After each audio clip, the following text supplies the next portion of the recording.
Father, father অর্থ বাবা, father অর্থ বাবা। আপনারা অনেকেই এইসব শব্দগুলো জেনে থাকবেন, অনেক শব্দ আপনারা জানা থাকতে পারে, তো অবশ্যই একটু মেনটেন করে নেবেন। মাদার, মাদার অর্থ মা, মাদার অর্থ মা। এখানে অনেকগুলো শব্দ রয়েছে যেগুলো আপনি জানেন না, ঠিক আছে, তো অবশ্যই সম্পূর্ণ দেখতে থাকুন। প্যারেন্টস, প্যারেন্টস অর্থ পিতামাতা, প্যারেন্টস অর্থ পিতামাতা।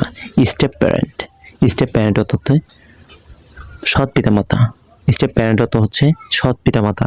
গ্র্যান্ডফাদার, গ্র্যান্ডফাদার অর্থ হচ্ছে দাদা নানা, গ্র্যান্ডফাদার অর্থ হচ্ছে দাদা নানা।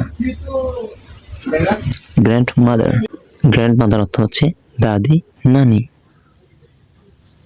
ব্রাদার, ব্রাদার অর্থ ভাই। বিগ ব্রাদার অর্থ বড় ভাই, ঠিক আছে, বিগ ব্রাদার ব্যবহার করতে পারেন। তো ব্রাদার, তারপর সিস্টার, সিস্টার অর্থ হচ্ছে বোন।